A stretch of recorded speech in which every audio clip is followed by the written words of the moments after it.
This week on Dyad and the Force, we have we've had a slow Star Wars news week, but we're still going to keep it going with some predictions on some of the projects that are coming up. Plus, we got some rumored news that we got to cover. Like we got to talk about this. So stay tuned. We'll talk about it right now here on Dyad in the Force.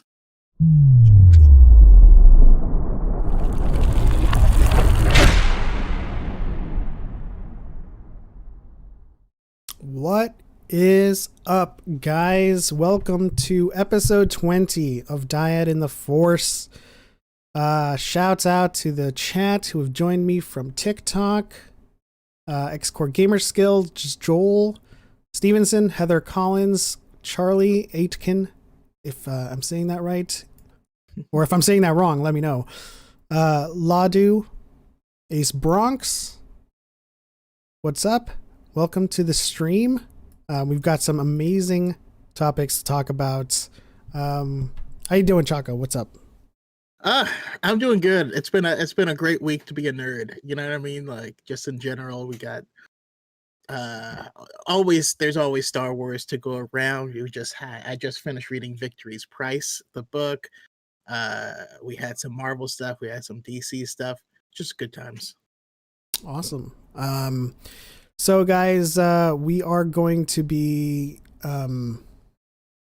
talking about the Disney Plus shows, specifically Ahsoka, Bad Batch, and we're going to be talking about an actor who has made a lot of us confused over the past week. Mena Massoud, who has quoted Ezra specifically. He knows what he's doing. He does. He knows. And hello, St. Pat. Hello, Sam Marriage. Thank you for joining the stream. And we also, since we don't really have any information on Taika Waititi's film, we are going to be making some guesses, so to speak, and predictions for what that could be about. So we have some very interesting things to talk about. I am trying to see if the chat is working on stream, and it looks to be working on stream. So yeah. Hi, Dean. Hi, Jupiter77 or 777. I don't know if Jupiter, are you the same as Jupiter 75? Hey, Julia. Also, to answer Joel Stevenson in the chat, yes, I have seen the Snyder Cut. If anyone's interested, let us know. We can talk about that too. I mean, briefly. I have to say, since we're on the subject, just briefly, why is everyone so butthurt about it? And okay, so context. My video, I had a few criticisms in the beginning, and then I said I loved it, and then, but some of the comments, if not like more than 40% of them, are like people that think that I hate it. What's going on? I don't know. I also, because I did a chain of videos. I did the good. I talked about what I liked first, and I talked about what I didn't like in a next video, and then I talked about the comparison overall in the third video. And the only one that's getting any comments is the bad, and just negativity just spreads more rapidly. But also, I have been finding that people hear whatever the hell that they want to hear. You know, I also made a post talking about how DC is not inherently dark. It just depends on the characters, right?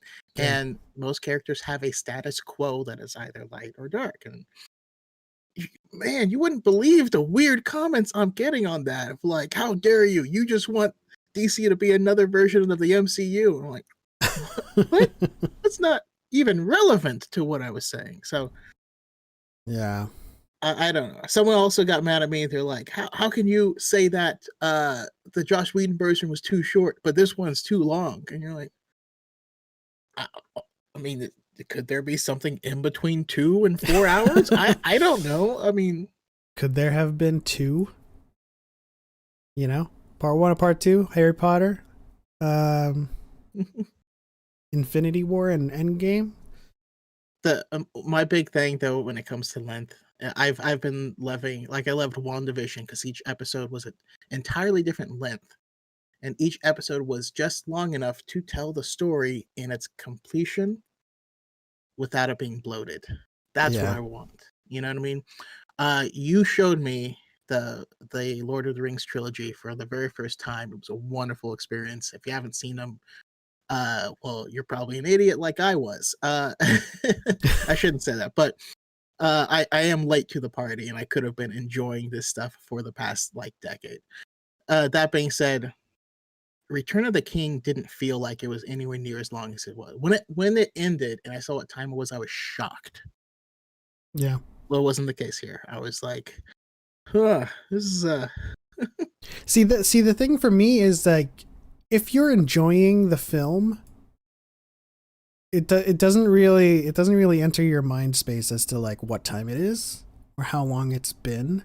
In fact, more often than not, when I'm enjoying Lord of the Rings, and I see that I see the time that's left in the film, I'm like, no, because you're like, want more.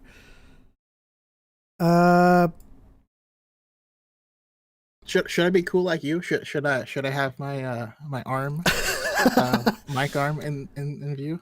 You know what? It does have like an air of, you know, legitimacy. Yes. Well, no, I mean, I like to keep my mic like right by legit. my mouth, so. But I like it there because it's got some color in the frame. I think Grogu likes it. He's popping up right now. Yes, you can see in the community box in the live stream that the chat is part of the show. So we're going to be taking heavily from your guys' comments, answering questions all throughout this show. So yeah, definitely be participating in the chat. Garrett Messer, welcome to the show. I know this is a Star Wars podcast, but I'd love for you to talk about Harry Potter, please. I don't think Chaco has seen Harry Potter. And I haven't seen it. I'm sorry. And we'll probably make a thing out of it in terms of showing him. That's a lot of extended versions. But I think the default position on Harry Potter is the extended versions as well. But it'll be a journey for sure. Can someone here explain what the fandom menace is? I know about gatekeepers. Well, that's exactly what it is. Yeah, I mean, when it comes to when we say fandom menace, it is gatekeepers, but they are kind of an extreme case because a lot of what's considered fandom menace is going to be like content creators. So that, which is different from just like your run of the mill gatekeeper. But there are channels, especially here on YouTube, that are devoted to just hating on Star Wars or portions of Star Wars. Like you can't even tell if they even like it. It's one of the reasons that Geeks and Gamers got called out directly by Zack Snyder. But that's a whole thing. But yeah, can we just say so much respect for Zack Snyder for doing that? Like, you don't have to do that. You don't have to kind of like ruffle the feathers or, you know, disturb the pool or whatever. And it just it's validating in a way to know that at least some of these people are aware of the toxicity in this space and don't want to associate with it. And also to answer Jupiter 777 or Jupiter 75, depending on where you're looking. Yes, the Naberi family is Padme's actual family. That's her last name. It was changed to Amidala to protect the family during her run as queen. Julia Christine, welcome to the show. I knew you would show up because you are everywhere. Secretly, I said Obi-Wan 3 times before we started just to ensure that she would show up. Can't wait for the Taika Waititi film. We can't either, and we're going to be discussing what we think it could be about. So stick around for that. Choco, how did you get this background? If your question is it possible to learn this power? I would say not from a Jedi. Hence the name Dark Chocolate. Oh. The dark side of the Force is a pathway to many abilities.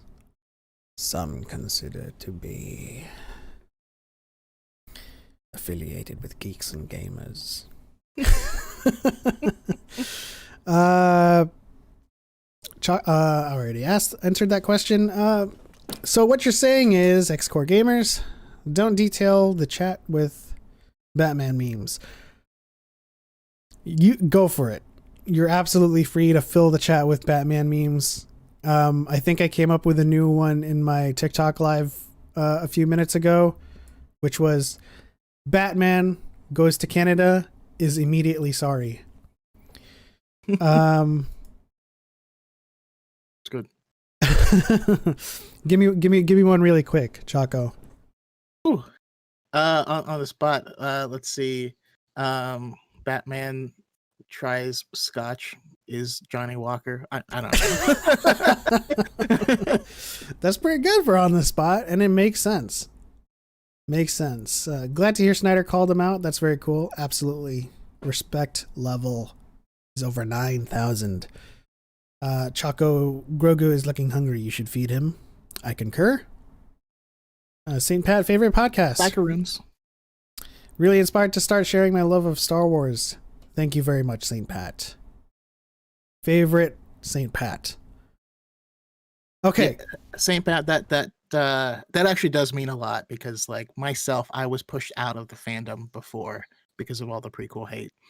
And that's the whole goal, is to like make a safe spot for people to feel comfortable again.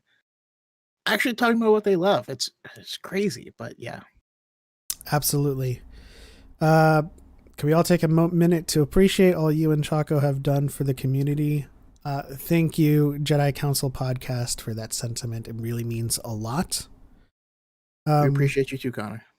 And oh my gosh, I should have just looked at the avatar because I'm just like Jedi Council Podcast. Okay.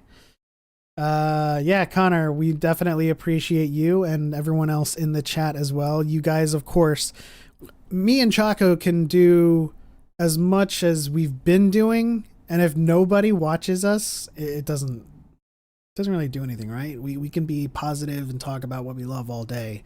If nobody watches us and nobody helps us spread the message and shares our videos, then we're not nearly as successful in kind of fostering this positive community.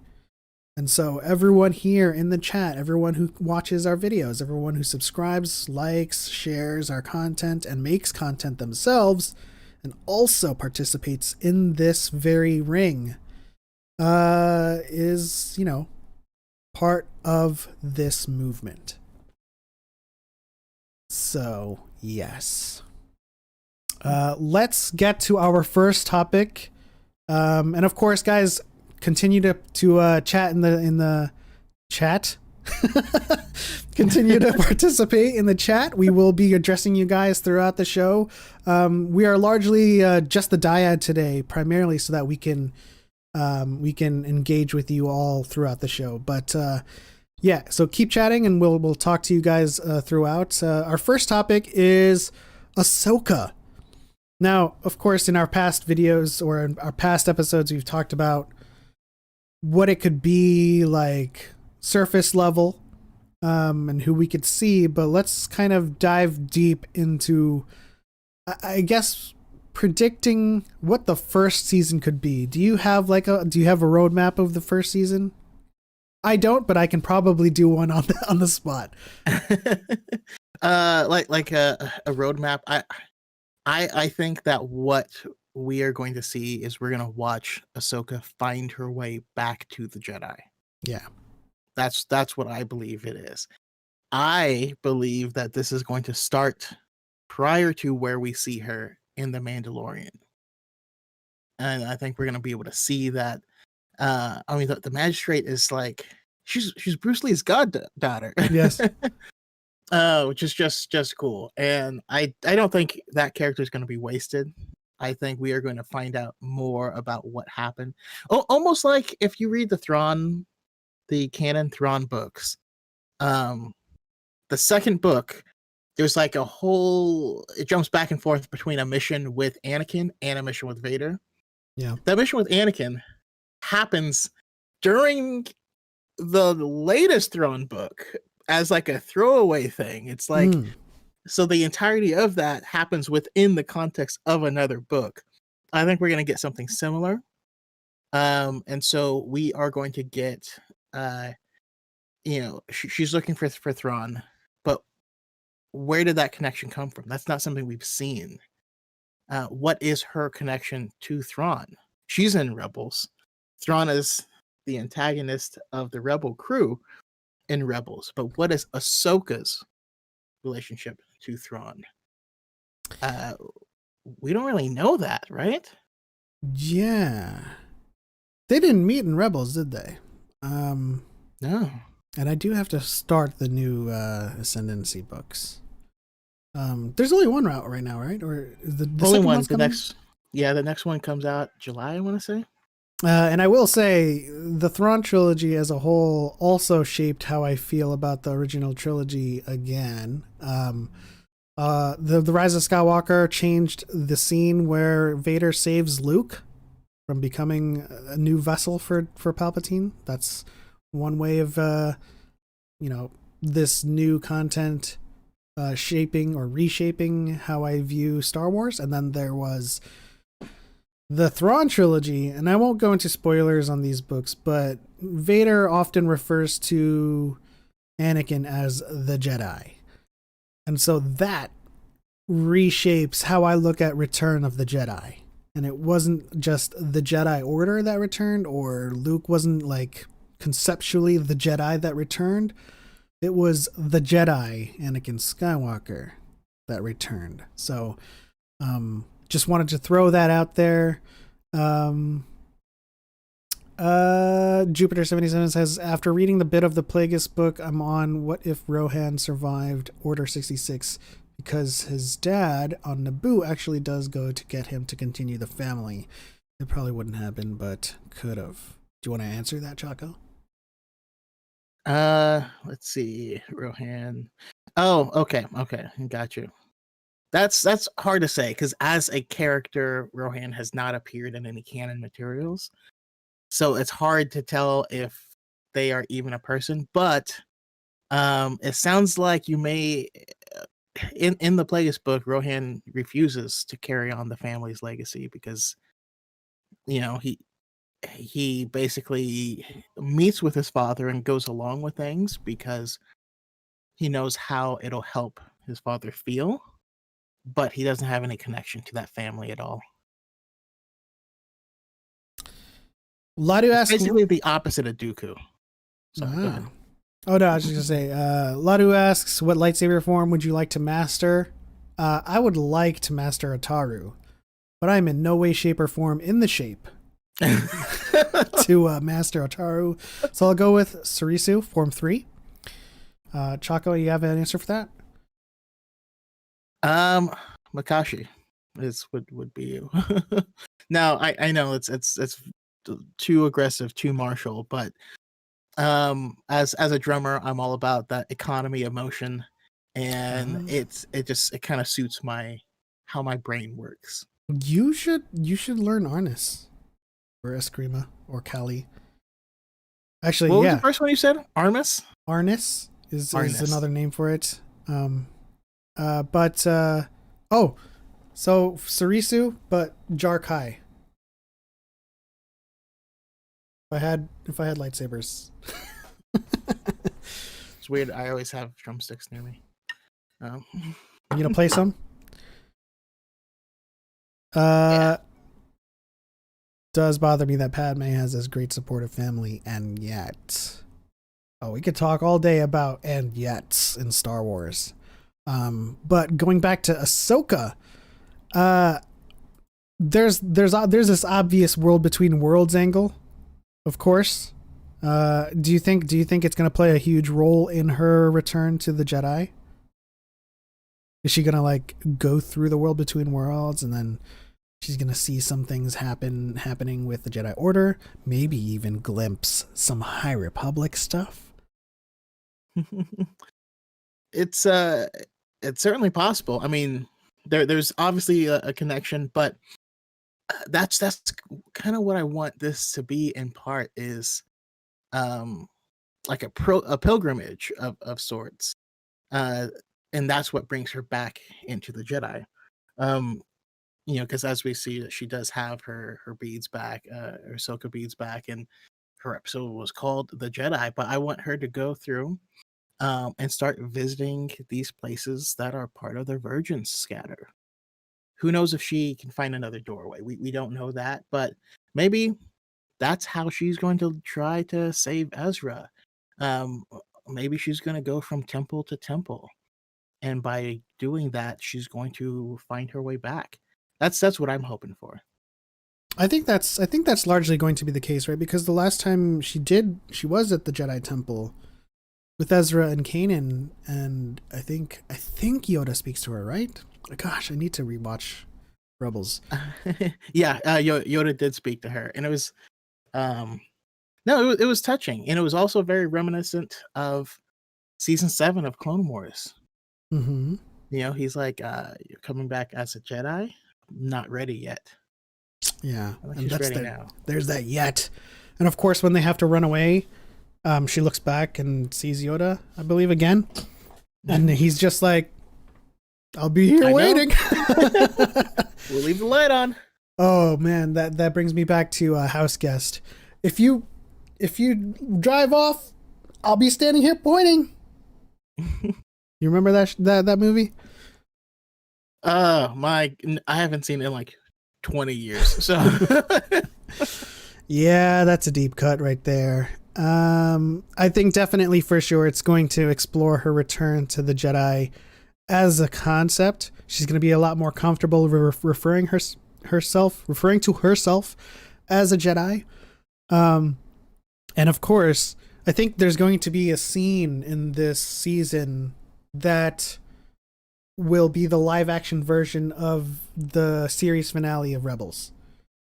I think so my prediction is the first half of this season is going to be her and Sabine looking for Thrawn, and then in the middle it's going to be like a memento mori type of time jump to after the Battle of Endor, and she's going to see Sabine and like give her elevator pitch on where she thinks Ezra is and how they're going to go find him, and then we're going to get that scene in particular, and of course this is also me injecting Sabine into the show. I think Sabine makes sense for the show. I think Sabine makes sense for the Mandalorian, and I think the sooner they introduce Sabine into this universe, the sooner they can introduce Hera in Rangers of the New Republic. So I think largely Ahsoka is going to be lore heavy, very yeah, lore heavy. absolutely. I mean, oh man. But now it has me extra excited. Like I said, I just finished Victory's Price, which is the third and final novel in the Alphabet Squadron trilogy. And um, Hera plays a big part, not so much in the first book, but more in the second and a lot in the third. And we get to see how this war has continued to go on. It's basically the year in between Endor and the Battle of Jakku. And so, given all that's going on, I have a hard time believing that anyone on the Ghost Crew was still together.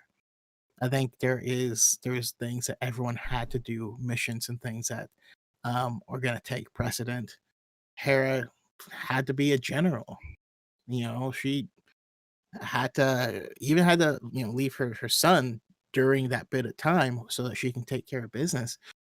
But we could also have Ahsoka going through getting her crew back together. I don't know. There's a lot. There's a lot that we could see here that I'm super excited for. But no, Absolutely. Hera's not going to go with her because she has bigger fish to fry. Yes. And so I think largely the Ahsoka show is going to be Ahsoka, Sabine, and sometimes Bo-Katan. I think Bo-Katan has room to show up in all of these shows because she's that, polarizing, or that word that describes omnipresent but not omnipotent. Ahsoka's Ashoka. X-Core Gamers says that's a pep comment. What do you mean? Are you saying that I say dad jokes? Is that what you're saying, X-Core? Maybe Maul will appear in the Ahsoka show, but I'd kind of like him to have his own show. Is Anakin's speaking of Ladu, is Anakin's Force Ghost going to show up and speak to Ahsoka? I mean, we're revisiting the Ahsoka book, and that's a big part of it, is her feeling alone in the galaxy and reaching out with the Force and not being able to feel anyone at all, and feeling what Anakin used to feel like in the Force, and he's not there. Is she going to feel that? Is he going to pop up and give her a hey snips? I think so. I think one of the reasons that they're doing a lot of shows around the same time period, as well as they have the volume and developing these shows at the same time. So I think Kenobi is supposed to start production in May. Is that what they said, or did they start production this? I don't recall. Month? I know that they said production would start spring 2021. But if they're developing Book of Boba Fett, Ahsoka, Rangers of the New Republic, and Mandalorian season 3 all at the same time, even though they don't happen, or at least one of them, which is Obi-Wan Kenobi, is not in the same time, they could take advantage of the production scheduling lineups to film some stuff with Hayden Christensen, and we may get that. Yeah. What better way to bring Ahsoka back to the Jedi than Hayden Christensen popping up and being like, "Yeah, I was wrong." Yeah. Oh, but that would bring it full circle too, with Twilight of the Apprentice. When she says, "I won't leave you, not this time," but he's Darth Vader still. And then the next time he shows up, he's Anakin again, and she's like, "I still won't leave you." You were right. Don't say I told you so. Don't call it a comeback. Maybe something to do with the nonsense growing at the edge of the universe is a la the dark side. What is that in context to? Julia, expound for me. But you know who else could show up? Oh, are you talking about Corky Kenobi? I need to find out what happens to Jason Syndulla and his Force sensitivity. If you need to find that out, subscribe to the channel and wait for it to happen on Echoes of the Past. Spoiler alert. March. Okay, so they did say March. I'm gonna put my foot down and say Jason Syndulla is not Force sensitive, but that's just me. Well, yeah, of course. But he is going to be an incredible pilot. So cover your ears if you don't want to hear too much of Echoes' future story, but it's not that he is Force sensitive. It's what's happening to the Force is causing a lot of things to go wrong with the balance of the universe or the galaxy. So a lot of people will show things that they've never shown before, and it'll be as a result of the disturbance. So yes, sure. Technically I agree with you, he's not Force sensitive, but there's gonna Deus Ex Machina. I'm sorry, I know we didn't plan on this at all, but since we don't know what Rogue Squadron is going to be, but there was rumors that it is going to be a future Rogue Squadron, meaning it is not um, the team that we saw on Hoth. Yeah. Right, that was Rogue Squadron. Maybe it's Jason Syndulla leading a team in the future. I wouldn't And a mind that at callback to all. the past with Rogue Squadron. I mean, I was gonna watch it anyway, but I'll watch it with Jason Syndulla. Uh, if he is old enough to be leading a squadron, it would definitely be closer. Well, it would be in the New Republic era, and it would be closer to the sequels.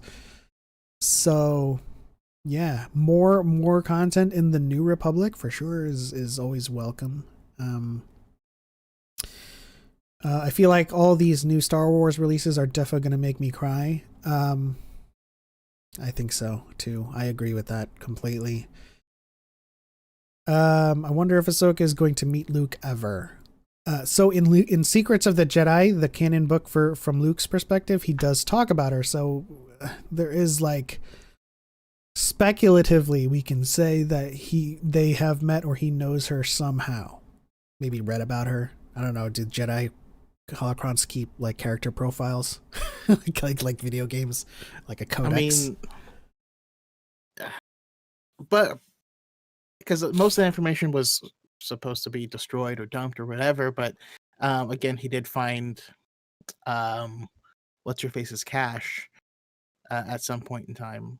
The librarian, what's your face? Jocasta? Yes, yeah, Jocasta. But he also knew a lot about Mace Windu, about all the other members of the council, and as well as other members of the Jedi. So still not guaranteed that they ever met. The same location that he found out about those people, it could it could be the same. Yeah. With the exception of the Rhodian Master. He learned about him separately. St. Pat says, when you turn your head to the right, the wire of your headphone kind of looks like a Padawan braid. Oh, I guess so, but I'm a Grandmaster.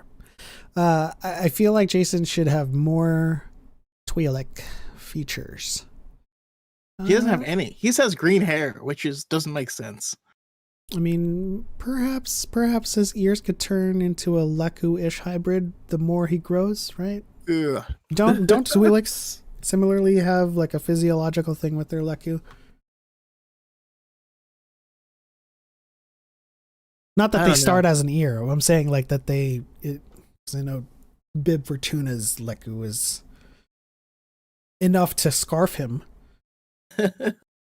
Bib Fortuna is disgusting. I wonder what Ahsoka was doing when Anakin turned back to the light, and if she felt it. Oh yeah. Comment and on that. That's what I'm thinking, because again, we're rereading the Ahsoka novel, and she actually talks about being able to sense other Force sensitives across the galaxy even before she knew what it was. She just felt this connection to these other beings after Order 66, when everyone's in hiding or dead. Yeah. She didn't feel them. I feel like she had to feel him come back. Yeah, of course. I think in season 7, when she's passing the blockade, or was it a blockade? No, but she's passing the ship that Anakin's on. They feel each other through the Force. Or they sense each other. I should not say that. And then, of course, she knows after Rebels that it is indeed Anakin. And then Maul also hinted at him being Anakin, Palpatine's new apprentice. And so she has all this information. She has confirmed it with her own eyes and has sensed it for the longest time. And so I think, the reemergence of the Jedi, so to speak, is something that Ahsoka would definitely sense. And the only question is, will we see it in the show? And will a Force Ghost appear in the show? And I think I'm a yes on all the fronts in terms of Anakin. I agree. There better be. Yeah. And this brings us to, Ezra and Thrawn, but particularly Ezra, because Mena Massoud has just recently posted on Instagram. Was it Instagram or Twitter? He posted something, he posted with a model-esque shot of his body, a glamour shot. And I said, thirst trap. Yeah. Glamour shots aren't a thing anymore. They're thirst traps. Do you remember the quote? I know it's,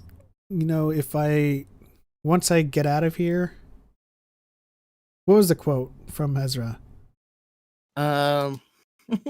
It said, I was trying to look it up real quick. It was, hey, just so you know, when I escape, I won't hurt any of you. Yeah. And that's what Ezra said to the stormtroopers when he was being held captive. And that doesn't seem like a caption you put with the thirst trap. It just doesn't seem like a caption Mena Massoud puts on any of his posts. Right? Yeah, that's what I'm saying. He knew what he was doing. Whether he's trolling us or not, he knows what he was doing. And so that brings us to, does this mean, okay, so he knows what he's doing. Does this mean that he has been cast, or is he throwing his name into the goblet of fire, for the Ezra cast? It's equal parts both. I mean, like, legitimately, Rosario Dawson was casted because of the fan casting. Yeah. So it could very well be that he's trying to get his hat thrown in the ring, but given the projects that we have coming down the pipeline, I'd be shocked if those decisions have not been already made. Yeah, I think I also think that Ezra and even Thrawn has largely been cast already. For the longest time, Ewan McGregor for 5 years was like, I haven't spoken to Lucasfilm. I don't know. I would love to come back for Obi-Wan, but nobody has contacted me. And then he goes on stage during what was it, D23, and he's like, oh my gosh, I've known about this for years, and I just keep on saying nobody's talking to me about Obi-Wan Kenobi. So we know that these things happen over a span of years. I think Ezra and Thrawn and Rosario have been cast a lot longer than we think. I think Rosario, of course, even more so because she's already been made her debut. And I think Ezra and Thrawn, especially ever since they wrote the line into The Mandalorian with Ahsoka's episode, "Where is Grand Admiral Thrawn?" I think they cast him. They had that plan. No, I can.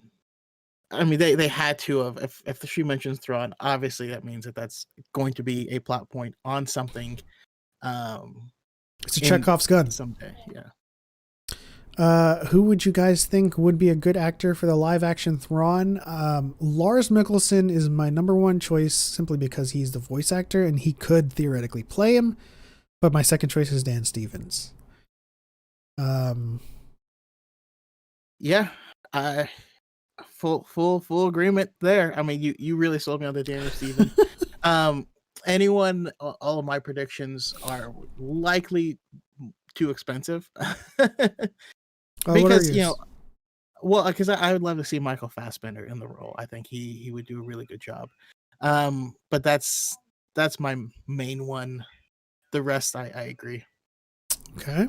I don't think Fassbender would be too expensive, but expensive nonetheless.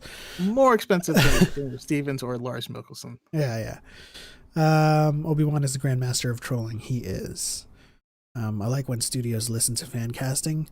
There's a balancing act to be had there for sure. Can't listen to everybody.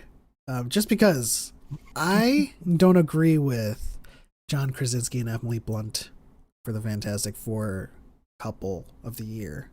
So I have my own picks. I have Catherine Winnick and I have John Hamm. I don't, I mean, I understand the Krasinski and Emily Blunt thing. They have chemistry. They're already married. They're great actors. I just don't see them in the role. Are you of the same mind? Do you have a different casting, or are you a Krasinski, Emily Blunt stan? The frequency with which my wife and I watch The Office, but also seeing him in I don't know. It's a guy's name, Jack Ryan. I don't know. It's one of those like Is it Jack generic Ryan or generic names. Because Jack Ryan could equally be Tom Cruise, but whatever whatever the recent one was. I'm confusing like Jack Reacher with Jack Ryan, and that's what I mean. That's all super generic names. I could be John Puncher or whatever. Jack Spandex, Jack Action, Jack his guns. No, his role in that, like he's already put himself through getting a superhero physique for one, and seeing how he can play both the action plus the aloofness plus, you know, the fatherly role as well. I know, I can see it. I want it. Yeah. Disney got the money. I don't think anyone is too expensive. What's up, Vince Skywalker? Thanks for tuning in. That is largely true as well. They have the money. If anyone's got the pocketbook for actors, it's Disney. I mean, their MCU is filled with bank, like just the bank in terms of Hollywood. And of course, we will get to Bad Batch and we will talk about the Taika Waititi film. But as we're talking about Ezra, and of course the appearance of Thrawn, I'm wondering if you have any thoughts on the possibility of a Thrawn and Ezra show, because I feel like that story. I feel like that story could fill an entire season, and if they kind of try to fit it into the Ahsoka show, we're gonna miss a lot. Exactly, and so that's what I really want for the future. I want the shows to be the shows, right? If it's a show about Ahsoka, I want the show to be about Ahsoka, to focus on Ahsoka. I was actually, I may be in the minority here, but I was a little frustrated in Mando season 2 with how much development of other outside characters we got versus how much we got for the Mandalorian. Yes. So this was is a leak from Kessel Run, who has a fairly decent track record that we could get an Ezra Thrawn series. Yeah.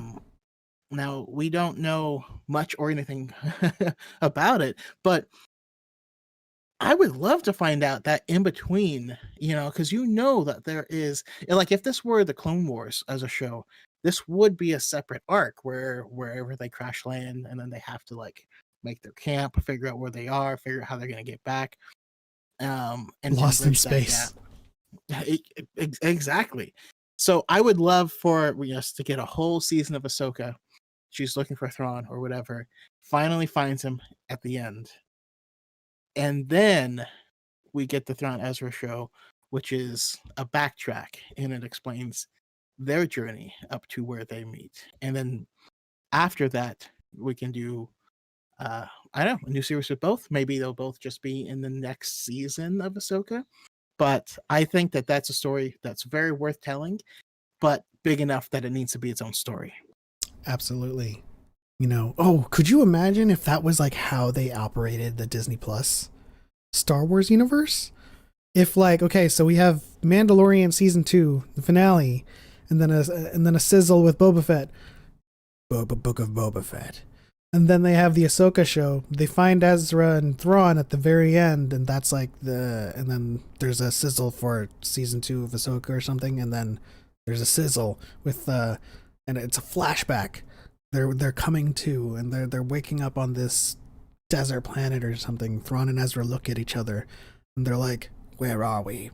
And then boom, Book of Thrawn and Ezra or something. That would be cool. Like at the end of every show, the spin-off that they are enabling is announced then and there. Yeah, it's like a weird spider web. You don't get the announcement until the end of each one. Yeah. Hey, I'm in. I'm game for it. Brooke, welcome to the show, Brooke. Your jackets are amazing. Guys, if you don't know who Brooke is, B_Dazzler on TikTok. She has an Etsy. It's called Far, Far Away Factory.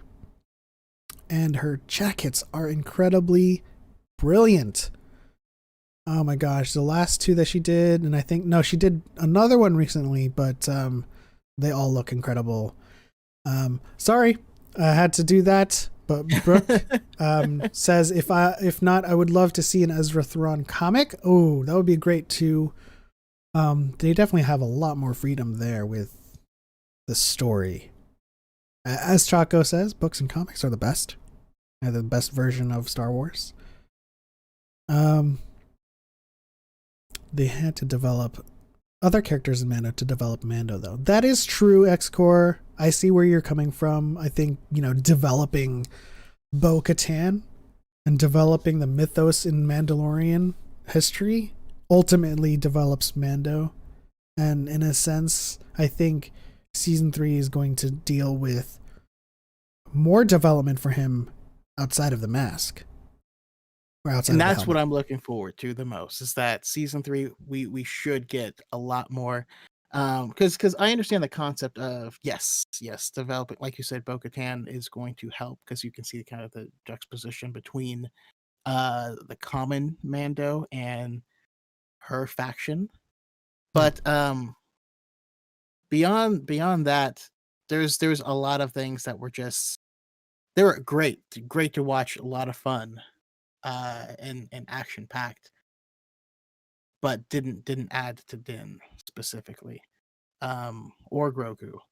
He got a lot of development in the second to last episode and the last episode, but we got what amounts to gaining interest for other shows in the in it, which isn't bad. It's not bad. I just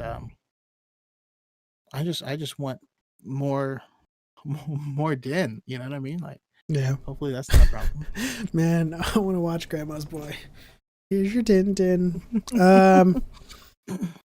X-Core's making some great points. I mean, he says, he needed Bo-Katan and Mayfield for him to internalize the creed. That is very true.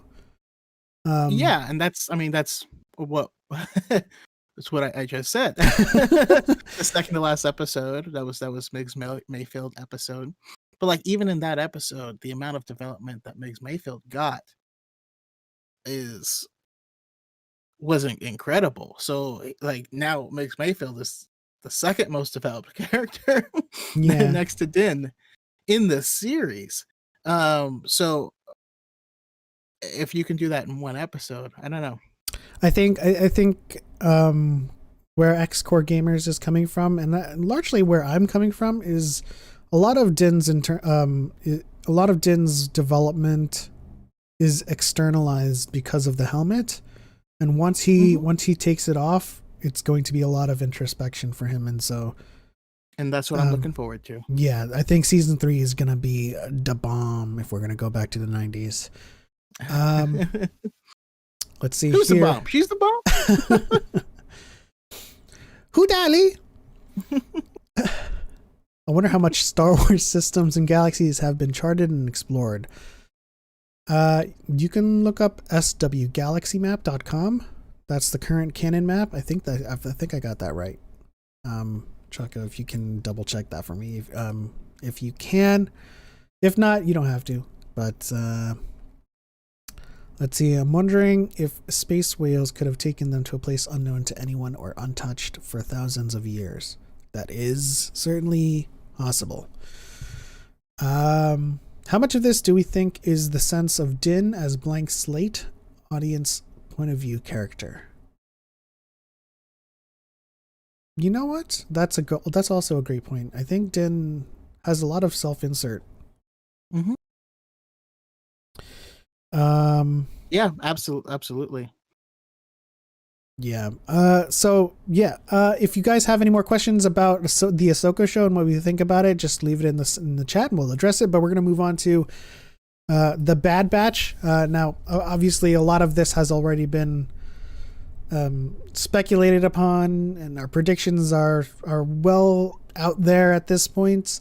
So this isn't going to be too long of a deep dive because I do want to spend some time on Taika Waititi's film. But this one's coming out May the 4th. And so like your biggest wants and predictions for the Bad Batch now that you've seen all of the trailers.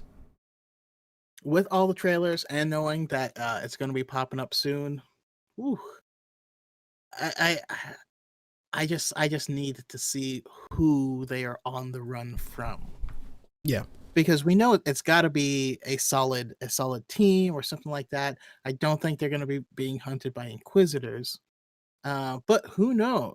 I mean, maybe because we know that the first Purge Troopers are also clones. Yes. I think we're going to be getting this kind of brother versus brother narrative there, but the Bad Batch has always been looked at as being different. So it's going to be interesting. I can't wait to see D. Bradley Baker just carry this whole show on his back. Of course we're going to see Fennec.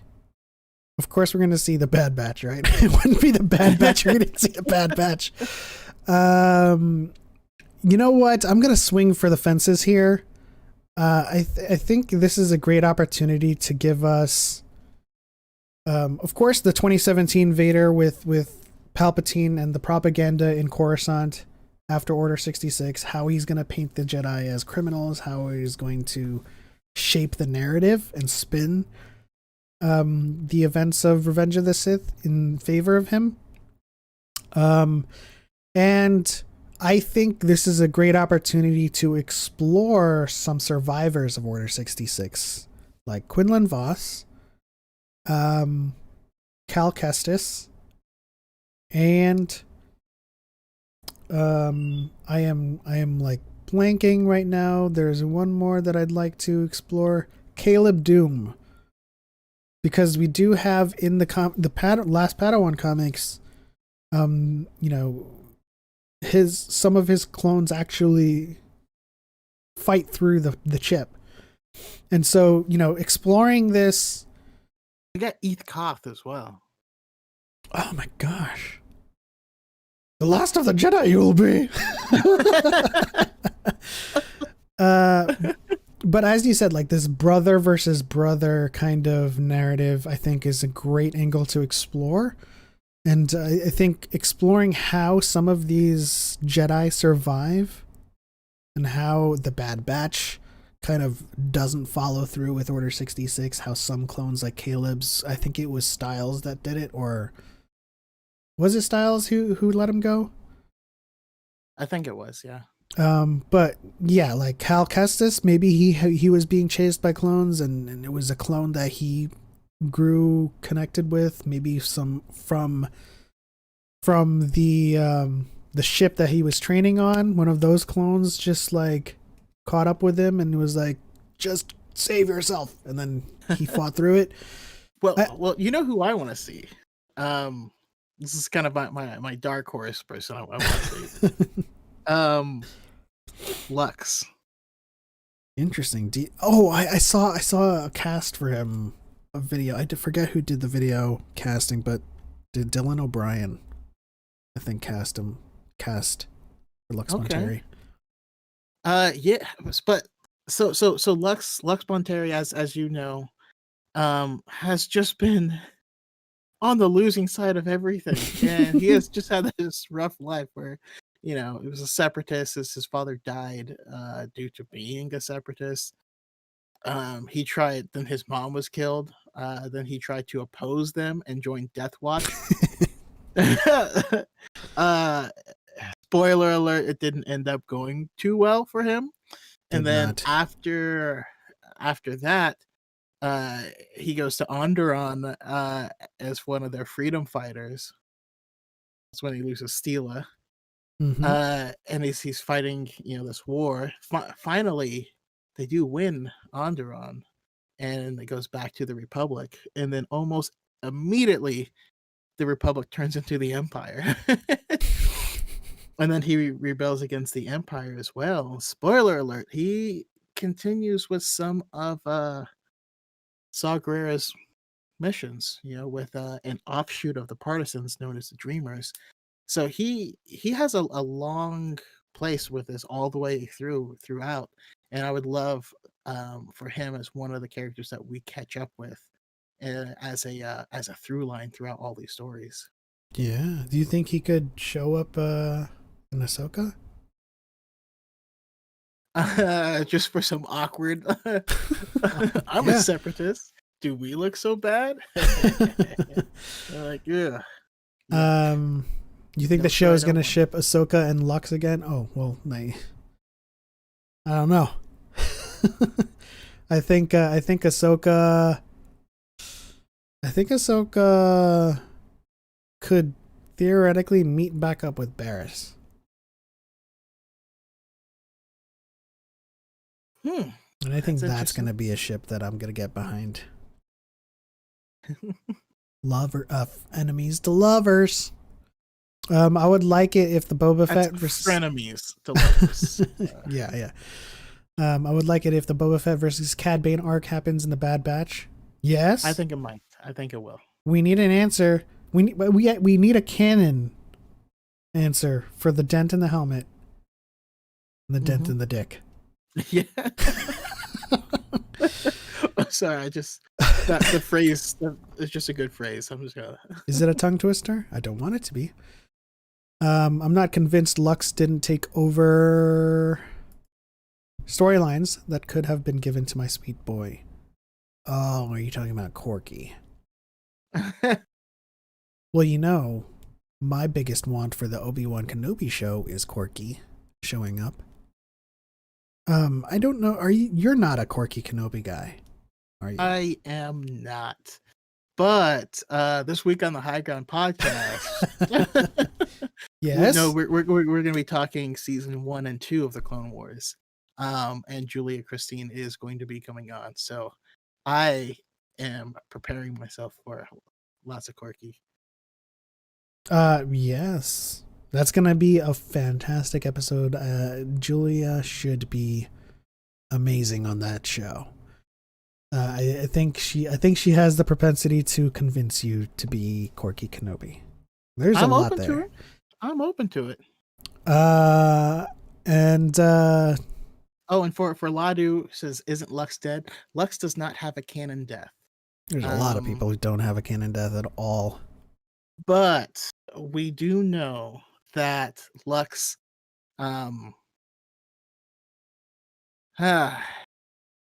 it's a spoiler. So I don't know about saying it.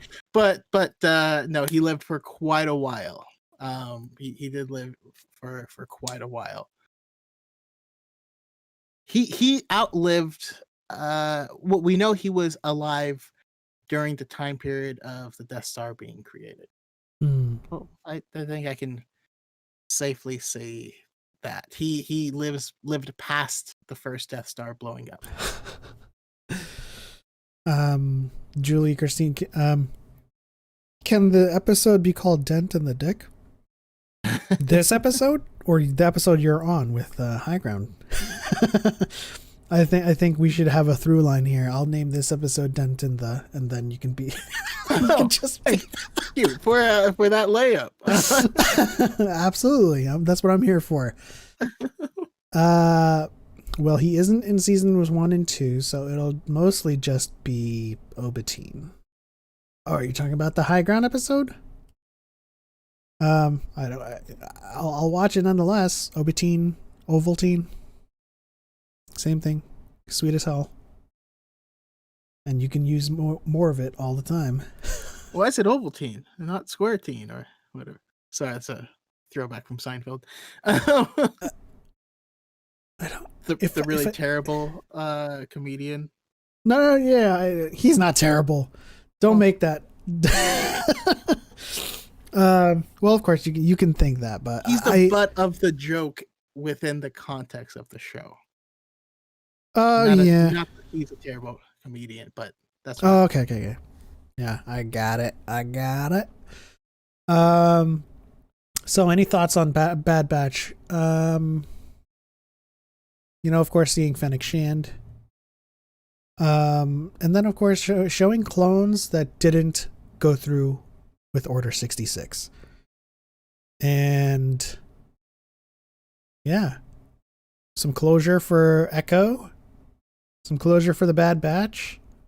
Definitely seeing how Wolf and Gregor remove their chips. Because in Rebels they're just like, we removed them as well. I'm like, oh, okay. Also, are we going to run into Cut? I think so. They have to. He still has the chip, but I do think speculatively, we think that you need to hear the order from a superior. So that's what I've been thinking all this time. But if we get Cut,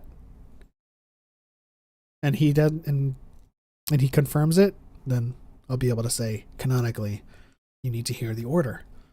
I mean, that's how it worked with the Birds Troopers. So I think that's fair. We have canonical precedent. Do you think Cut will provide a safe haven for the Bad Batch at some point? Like something's going to lead them to his little getaway. I think something has to show that they can have lives outside of all this. I think that would be the perfect way. By the way, those kids are not Cuts.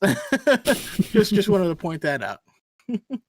Yeah. Also, Julia Christine, I am not anti Corky Kenobi. I just don't believe he's a Kenobi. I'm not opposed to the concept of it, if that makes sense. Is it so elaborate on that a little bit, since she says because you don't buy it, because you don't like it, or what is the reason you don't believe it?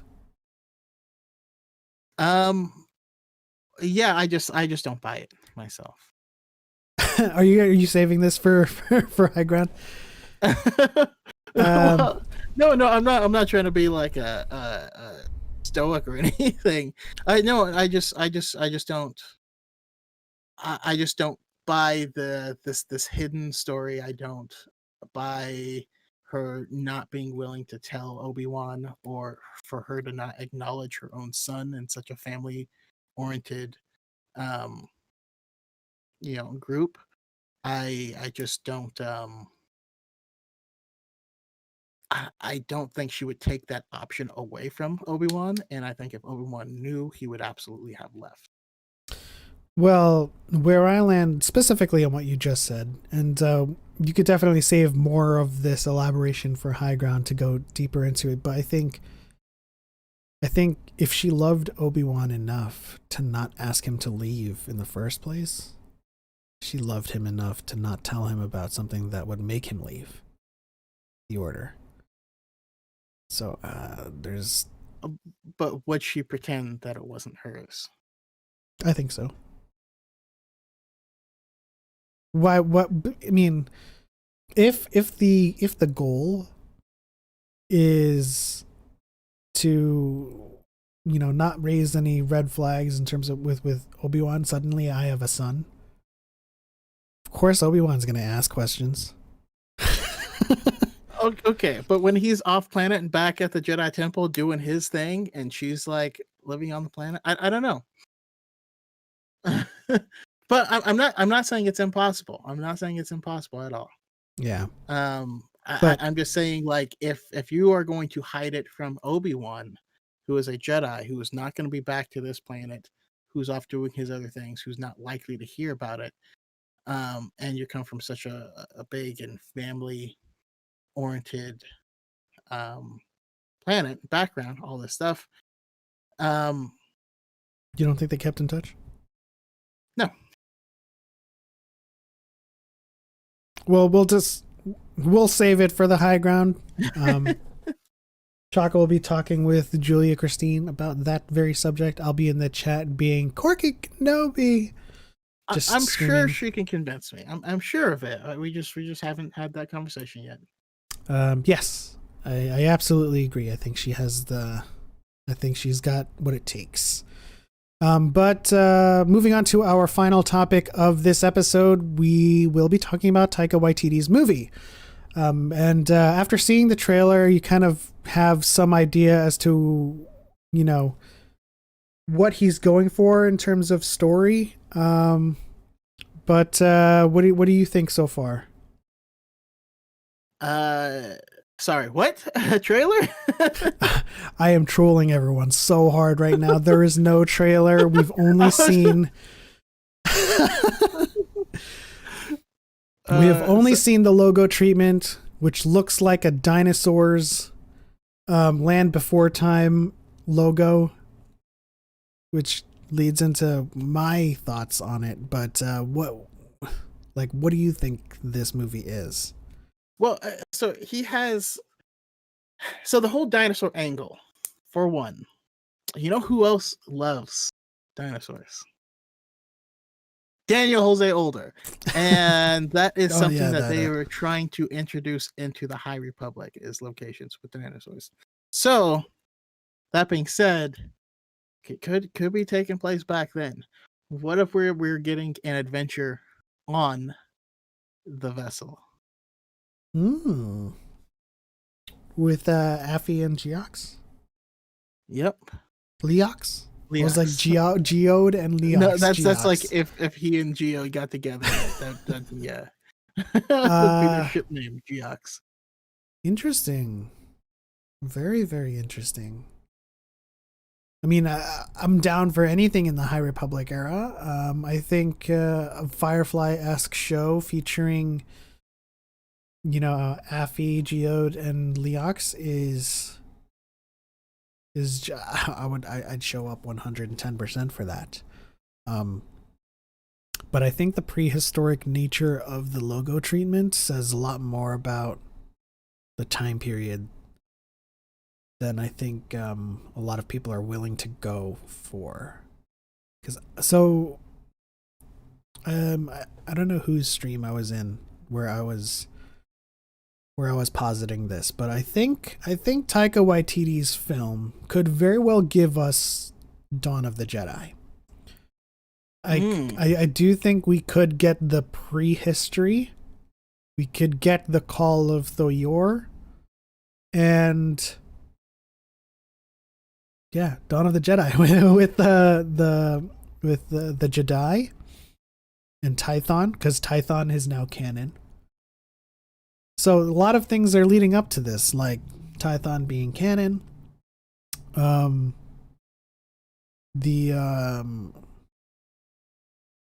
logo treatment being prehistoric, and then Kathleen Kennedy saying visions will visit 25,000 years of history. But and I think a lot of these kind of seeds are being planted for Taika Waititi to explore this prehistory.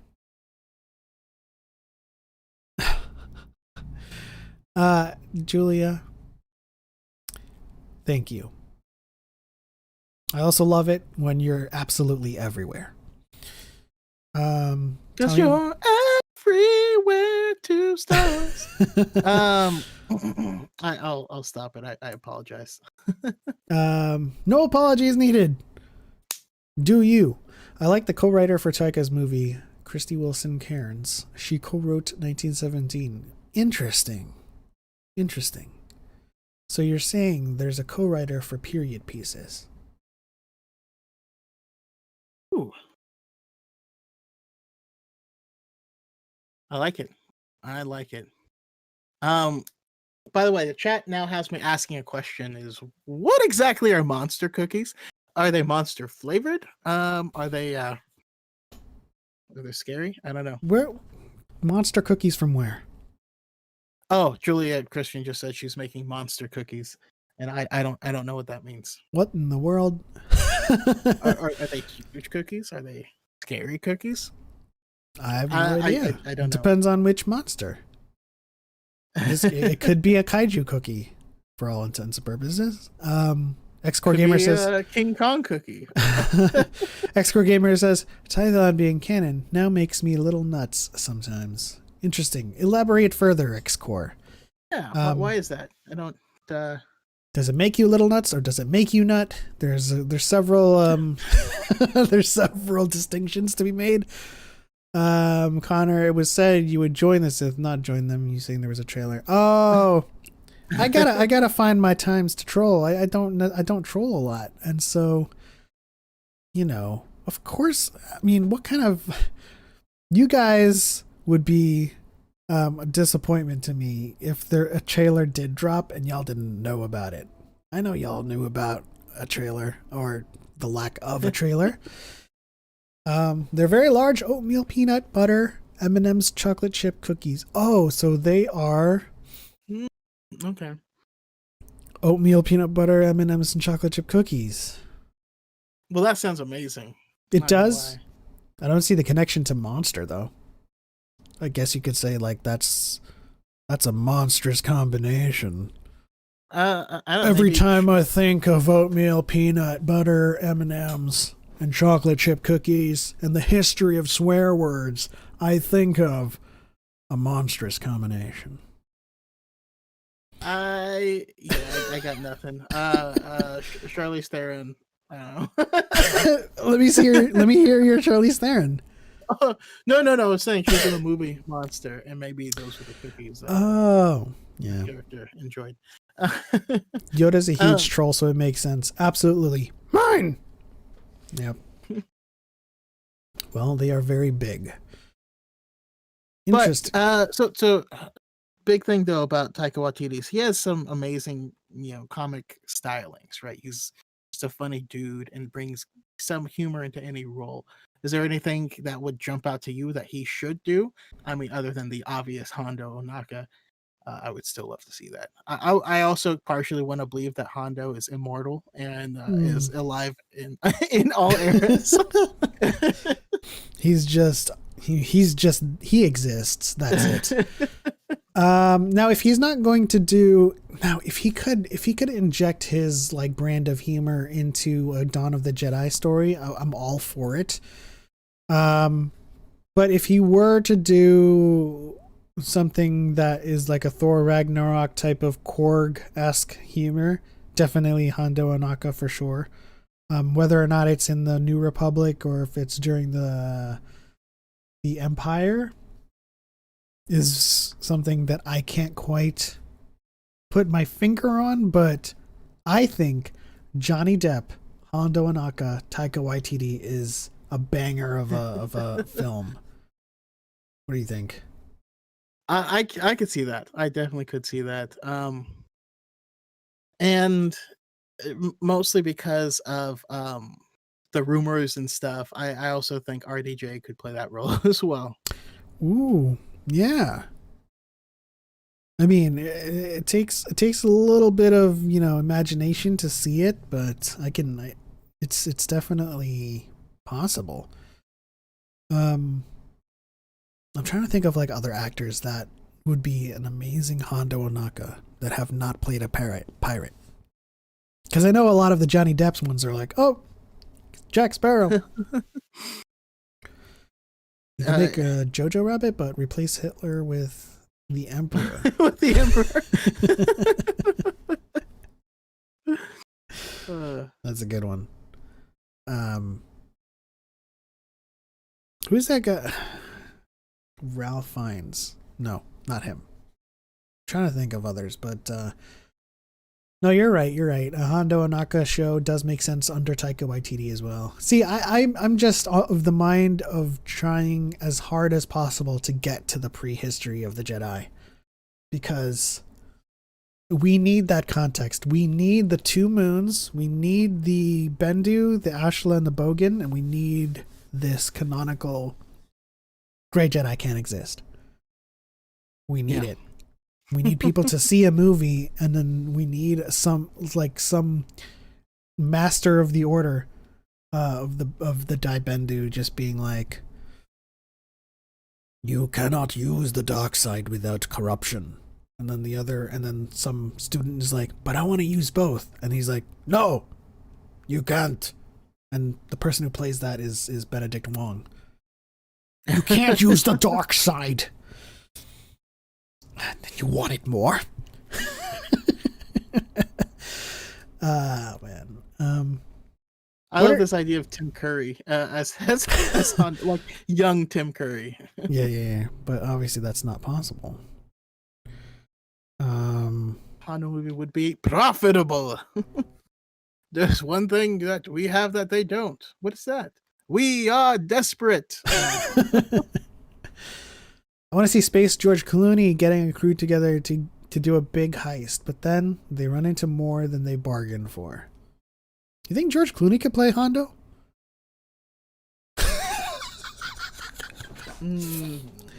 I immediately regretted it as it left my mouth. Taika Waititi playing Hondo himself. Okay, so we have Dawn of the Jedi and we have a Hondo Anaka movie. Do we have anything else that they could possibly do based on the logo, and then couple that with your wants for a Taika Waititi? What would be the best movie for him to do, or is that just the Hondo Anaka one? It's for me, regardless of what we're saying, it's got to be some type of adventure through space. You know what I mean? Like it's got to be a crew traveling, doing stuff, and getting into shenanigans. You know? Yeah. It's a lot of these movies upcoming. Rian Johnson's trilogy, Taika Waititi, Rogue Squadron. There's so much potential for what they can do and how they can jump chronology in the Star Wars galaxy. And I want them to do that. I want them to kind of, because like the Skywalker saga pitted us in such a narrow time frame for the longest time. Like even Solo and Rogue One and then the sequel trilogy, it was all within this like Skywalker bubble. And once the Skywalker saga ends, we can have a Dawn of the Jedi. We can have a Rogue Squadron over here, and then over there is the Dawn of the Jedi, and in the middle there's the Mandalorian, and then the Bad Batch is back here, and we can have all kinds of shows that span chronology and give us stories from each time period, so no one is left out, as Chaco says a lot in his assessment of enjoying Star Wars as a whole. There's something for everybody. Mm-hmm. Speaking of Space Ocean's 11, there is a Legends book called Scoundrels. That is just a big heist movie, and it involves it's pre Return of the Jedi, but we have a big heist with there's people on the crew, right? There's strongmen, there's grifters, Lando's on it, Han's on it. Winter, who's a great Legends character, is part of it, and they're trying to steal from this planet, while the Empire is also trying to steal from it, and while this faction also has dealings with the Black Sun gang, so like Prince Seizure is there, like doing some stuff. Awesome book. I would love to see something like that brought into Star Wars as well. It's written by Timothy Zahn, so worth checking out if you want. You know what's so great about the state of Star Wars right now is that back when Kathleen Kennedy said that they didn't have thousands of pages of source material, That was true because, EU was not source material. It was, I will say it, fan fiction, licensed. Um, Mhm. what's interesting about nowadays is that they do have thousands of pages of source material now. They could make shows, movies, short films about comics like Afra, comics about the bounty hunters, comics about or shows about. Did I say comics this whole time? Shows about the comics of Afra and bounty hunters, about the books of Alphabet Squadron, about the books of the Cobalt Squadron, um, shows about the Vader comics. If we ever get a solo Vader show, there's A solo Eye of thousands. Webbish Bog movie. Yes. Even if you're joking about that, I would watch that. Thousands of pages of source material now that they could turn into shows with the books, including Ooh, High Republic shows. absolutely. This is somewhat random, but I was meaning to make a TikTok about this, and I will as soon as we get off. But Jabba the Hutt, right? Is a hut. Huts are big slugs, big worms, big whatever. And I know they don't. That's what they are, right? And they live for a very long time. But you remember Heimlich? Heimlich from A Bug's Life. Okay, my thought is, what if a hut is just the first form, and at some point in time they go into a chrysalis? What would it turn into? And I'm gonna need some artists to draw me like whatever they think it would turn into. I'm gonna make a TikTok about it. But anyone here, if you are an artist, You if a need hut, Sawyer to do the biology behind it, and then an yeah, artist to draw it out. if a hut went into a chrysalis, what would come out? Yeah. And should we kill it with fire? Oh, Julia mentions Pax and Rahara. Yeah, we can get a show about them too. They're wonderful. Um, anytime someone asks about Great Jedi, just play the clip of Freddie Prinze Jr.'s rant about Great Jedi. No, anytime somebody asks about Great Jedi, just say no, no, like Roll that. up your newspaper. Yeah. So we are running out of time. For this episode of Dyad in the Force. So leave your questions in the chat right now. We are going to take a couple minutes to wrap up here and answer and just hang out with the chat before we end this show. I was thinking about yesterday, we've never seen a Force sensitive user to try and profit off of it.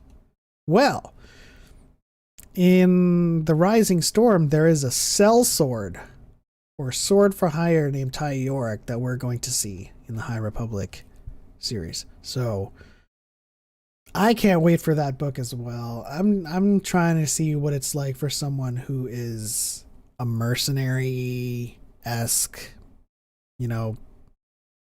Jedi for hire, if that's the right term. Are they even a Jedi? Or did they leave the order to become like a sellsword? And technically, we don't even know. I mean, do we know for a certainty that they have the Force? Or could they just hope be so. really? I would hope so as well. But what if we just get like a ninja? Like a ninja monster hunter type person who's just really proficient. What if we get something like a Sergeant Creel, that is using their ability for hunting monsters? Yeah. The other person that taught Luke, on the planet that they were stuck in, where Sergeant Creel came down to, actually kind of plays a similar role. Can't remember the character's name. Additionally, I'm trying to recall if the person was actually Force sensitive, because I do believe that they are. But in the Mace Windu comic, the short comic, it flashes back to when he was young and went on a mission, and there was someone that was misleading people using the Force. Now, I can't remember if he was making false predictions or was actually force sensitive and using it. I'll have to double check, but that could also potentially be someone that is force sensitive that's using their abilities for profit, not for good. And spoiler alert, Mace Windu almost murked him. Ty York she's not a Mickeyan, right? I don't remember the species that she was. But she's the same species as Adigalia, right? I don't recall what species Adigalia is. But no, I don't know what species she is. Taika Waititi's film is just all Vintians. I would watch it. I would watch 2 hours of rocks. As long as one of them is geode, I know what's happening. As long as I play Jedi Rocks, I'm in. Could you imagine? Could you imagine a show about Vintians with captions? It would be less weird than the holiday special. So, Ladu asks if I simp for anyone in Star Wars. Other than my girl Jaina Solo, no.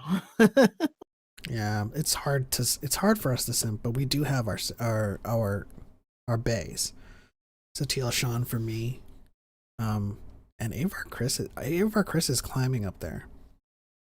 A skier for me, just got that. He's got that. You know what I'm saying? What's the line? Why do you two like Star Wars? The more you think about it, the better the question gets. Oh, before we answer this, I did want to plug our own merch. Buy a Team Element Dyad in the Force shirt, or buy Team Chaco Dyad in the Force shirt. And we know one of those is the correct answer. So yes, it's not canonical though. The correct answer. One is Legends and one is canon. But you can find the link in the description right now to our store. We just launched actually some stickers and mugs, as well as a new design for That's Not Canon. So I highly encourage you guys to pick up your That's Not Canon shirt and mug and sticker and do response videos on TikTok featuring the mug or the shirt or the sticker. And you don't have to say anything. Just reply to a question talking about something that's EU and Legends, and just kind of show your mug, even though like this is the mug I have. It's not the one that's not canon, but you know what? Reply to that and just let the shirt or the mug speak for itself. That that's does imply you did your current mug implies you did decently well on the Funny Science Fiction podcast. Yes, decently well. They had, I think they had a clone question that I was just like, no, I am not a clone person. Okay, so what is the line between proficient and force sensitive but doesn't know it?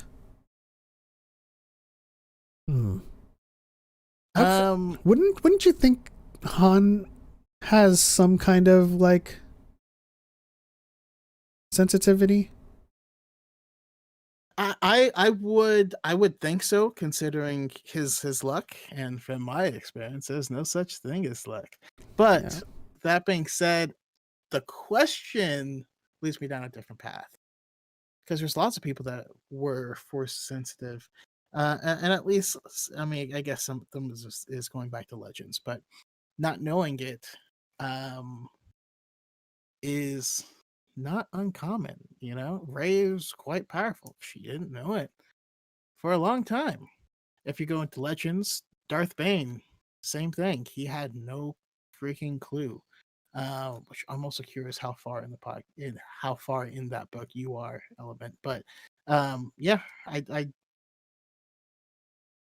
if you have no one to tell you, then you may not know, and just sometimes you're like, okay, I feel really good about this. I'm going to trust my gut, and it's because you're actually force sensitive. I like that. I'm still on chapter 2 because I'm not going to read anything without doing a video on it. So whenever you see that video drop, for chapter 2 on Darth Bane, then that's where I am at. I mean, you could read a bunch and then film those.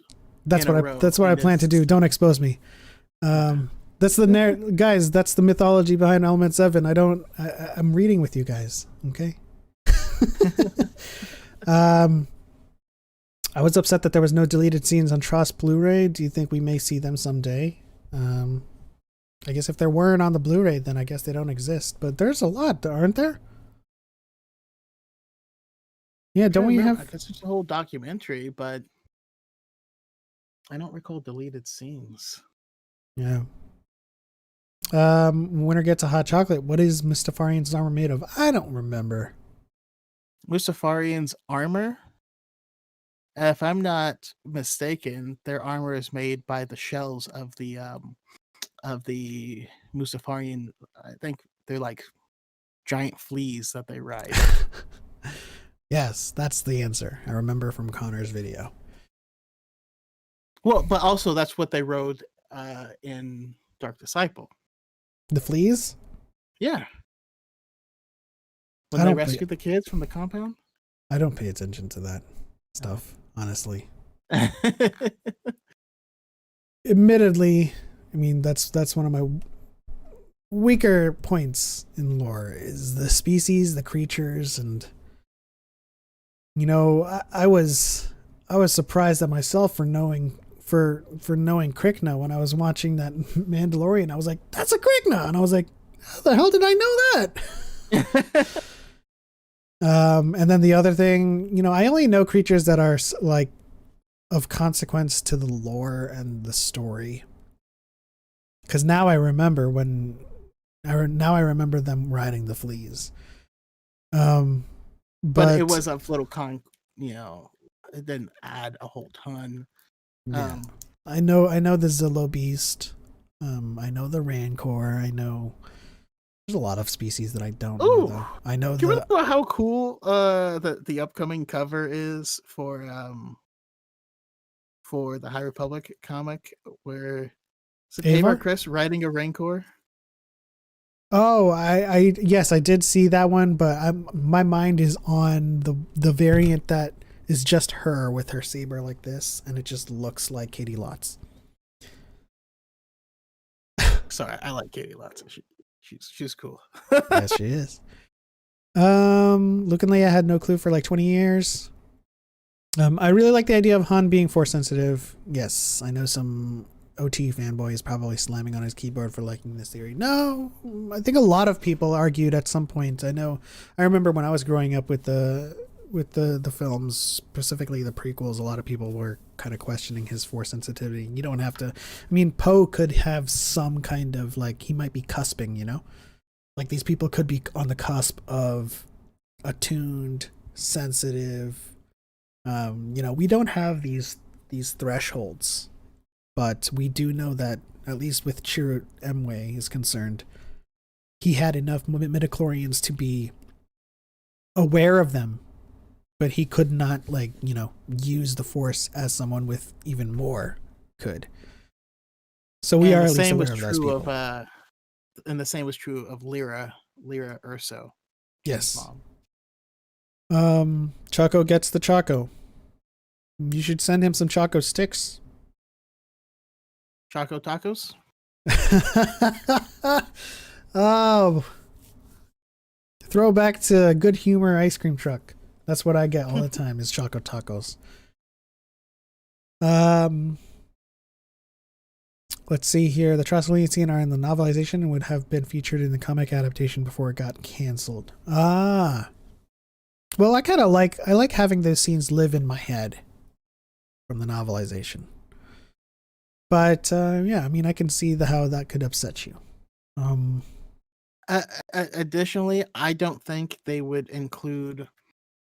I think there's a difference between deleted scenes or things like we know that they shot a lot more for what would be the opening of the film. Yeah. Right. I don't know if that would fall under a deleted scene because it's like a different arc. I don't know. Oh, I see this. Yeah, I saw that cover. She's so badass. Ugh. I'm thinking things about Avar that I shouldn't say out loud. For any of you who don't know, I just sent him the picture of Avar Chris riding the Rancor. Brooke says I couldn't choose, so I bought a That's Not Canon one. Hey, go for it. That is a great shirt to have. That is a great shirt to wear in your response videos for comments. Choco tacos are the shit. They are the shit. Absolutely. I just laugh because you say you can't choose. It just brings me to a line in the show 30 Rock where they're talking about voting, and Kenneth is like, choosing is a sin, so I just write in the Lord's name. And then Jack's like, yeah, that's Republican. We count those. Really? Oh my gosh. That was a line in 30 Rock. That would be so weird if that were the case. Like they counted votes for the Lord for the Republics or the Republican side. Yeah. Oof. Oof.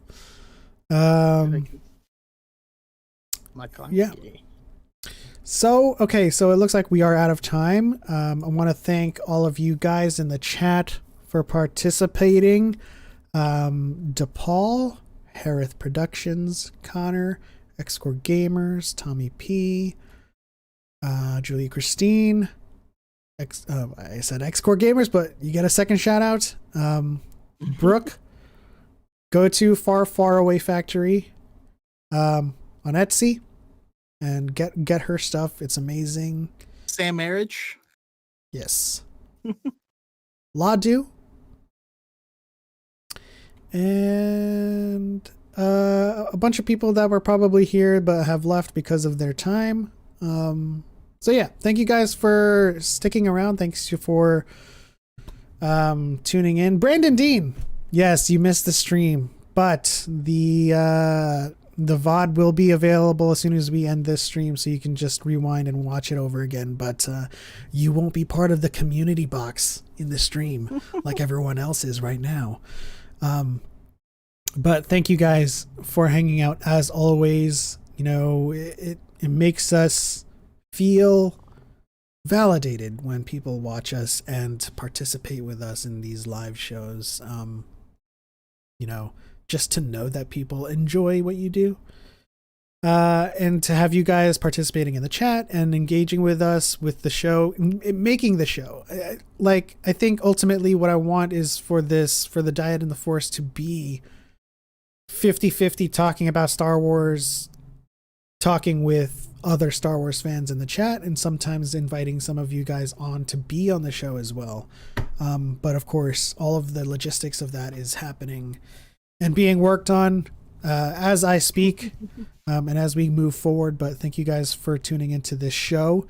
Chaco, do you have any final thoughts? No, say that again. I accidentally switched scenes.